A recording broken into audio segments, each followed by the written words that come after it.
بسم الله الرحمن الرحيم. النهاردة إن شاء الله هنحل امتحانات الثانوية العامة على الوحدة السادسة في النحو. الحصة اللي فاتت حلنا على الوحدة الخامسة، النهاردة إن شاء الله على الوحدة السادسة. وقبل ما أحل معاكم أنا شرحت بعض النقاط المهمة في دروس الوحدة السادسة، لو فيديو خاص بي. بسم الله الرحمن الرحيم. أول مثال: عمر الفتى ذكره لا طول مدته، وموته خزيه لا يومه الداني. عمر مبتدأ، الفتى مضاف إليه، ذكره خبر، لا طول مدته. عمر الفتى ذكره اللي هو الذكر بتاعه، يبقى هنا إثبات جملة مثبتة. لا طول مدته هنا نفي، وعندي هنا لا. هنا بيقول لي بين نوع لا الواردة في المثال السابق. هنا لا أثبتت الحكم على ما قبله ونفته على ما بعده. مين اللا اللي بتثبت الحكم على ما قبلها وتنفي ما بعدها؟ هي لا واحدة بس اللغة العربية، اللا العاطفة. وموته تبقى مبتدأ، خزيه خبر، لا يومه هذه معطوفة هي، الداني هتبقى نعت. يبقى بين نوع لا الواردة هي لا عاطفة. طب ليه لا مش لا النافية للجنس؟ أقول لك أصل لا النافية للجنس عشان تعمل لابد إن يكون اسمها نكرة، والخبر بتاعها كمان بيكون نكرة لو كان مفرد. خبرها نكرة إذا كان مفردا. وهنا وهنا عندي لو قلنا دي اسم الله هتلاقيها معرفة بالإضافة أهي، فبالتالي ما تنفعش لا النافية للجنس. طيب لو نعتبر ان الله دي مهمله زي هو جايب لي في المثال دوت، اقول لك امال فين الخبر بتاعه يا حبيبي؟ ملوش خبر، ما تنفعش. طب لان هي، اقول لك لان هي دي بتخش على الفعل المضارع اللي هي بتجزم الفعل المضارع بالاستبعاد. دي غلط، دي غلط، دي غلط.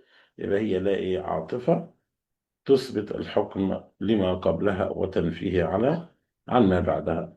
ولازم نعرف ان لا وبل، بل طبعا عكس لا، ولكن بتعطف مفردات وليست جمل. تمام؟ عمرك ما تلاقي لا تيجي قدامها جملة فعلية أو أي جملة، ها جملة فعلية أو قدامها فعل وراها فعل، لا طبعا ما ينفعش. ليه؟ لأنها تنفي تعطف مفردات فقط وليست جمل. قال الشاعر: إذا المرء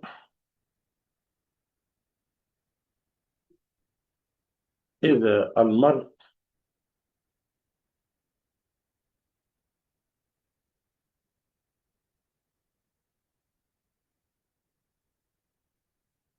والقلم، يبقى هنا عاطف. إذا المرء لم يكفف عن الناس شره، فليس له ما عاش منه مصالح. إذا المرء، طبعا لابد إنك تعرف إن إذا وإذ الجملة اللي وراها بتكون في محل جر مضاف إليه. تمام؟ طيب.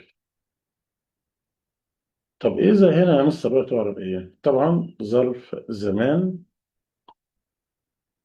ظرف زمان مبني على السكون في محل نصب، وإذ أيضا نفس الإعراب.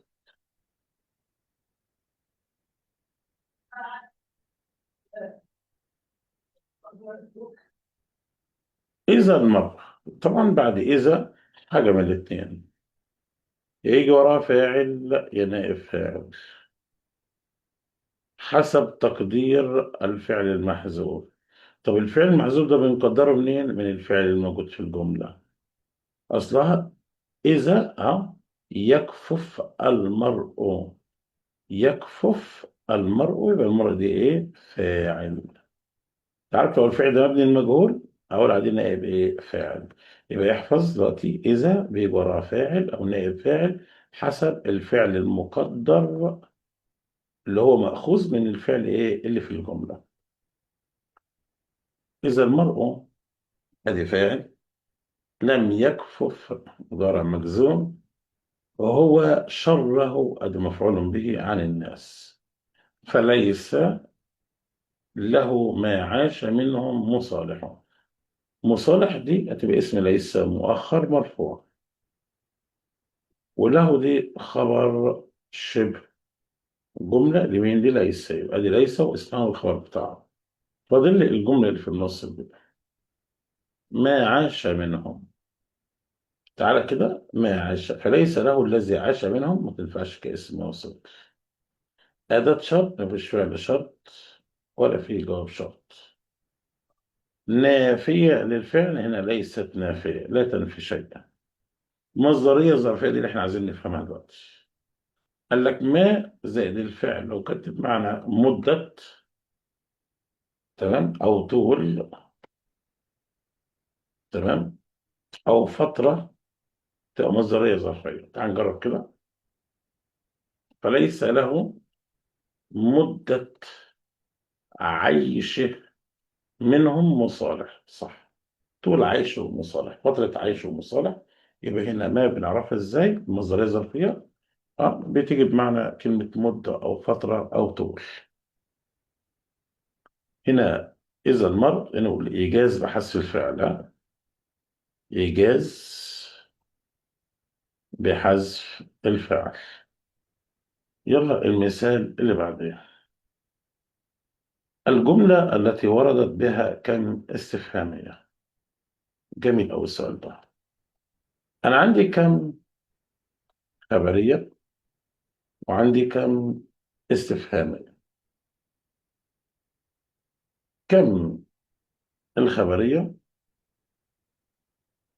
بيجي وراها التمييز، تمييزها، أو كم الخبرية تمييزها طبعا بتدل على الكسرة. تمييز إما أن يكون مفرد مجرور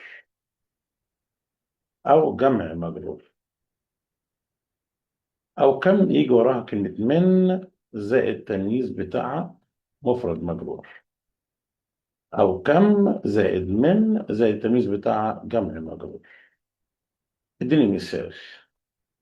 كم رجل، كم رجال، كم من رجل، كم من رجال. طبعا نعرف كم.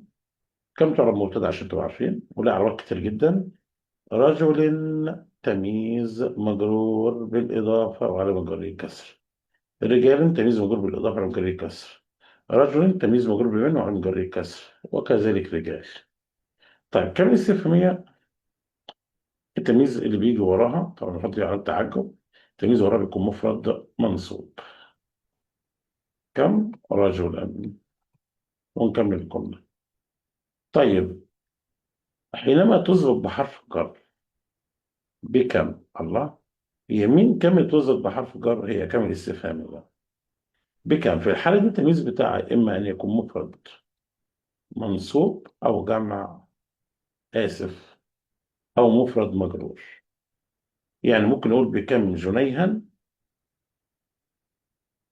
أو بكم جنيه، الاتنين صح. يلا كم دي جمع ما تنفعش. من ما تنفعش لأن ده استفهامية مفيش بدل من.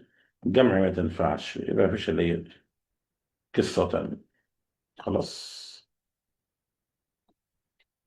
بين نوع المنادى في البيت الصادق.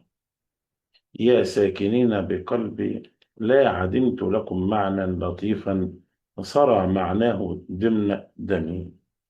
يا ساكنين، أول حاجة دي ركز إن ساكنين ده مشتق. جميل أوي.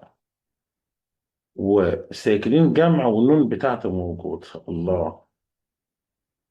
بقلبي دي مكمل الجملة الكلمة اللي تتم معنى الإيه الجملة. جميل. يبقى نوع المنادى هنا شبيه بالمضاف، عارفين لو هي مضاف أو ليا ساكن قلبي وشيل النون. تمام. نكرة مقصودة تكون كلمة واحدة ما تنفعش. مضاف ما تنفعش، ما ينفعش تكون النون ما تكون موجودة، لأن إحنا قلنا إيه؟ تحذف النون عند الإيه؟ عند الإضافة. نكرة غير مقصودة تكون كلمة واحدة منصوبة غلط. لكن مشتق زائد المعمول بتاعه، أو مشتق زائد الجر والمجرور، يبقى شبيه بإيه؟ بالمضاف.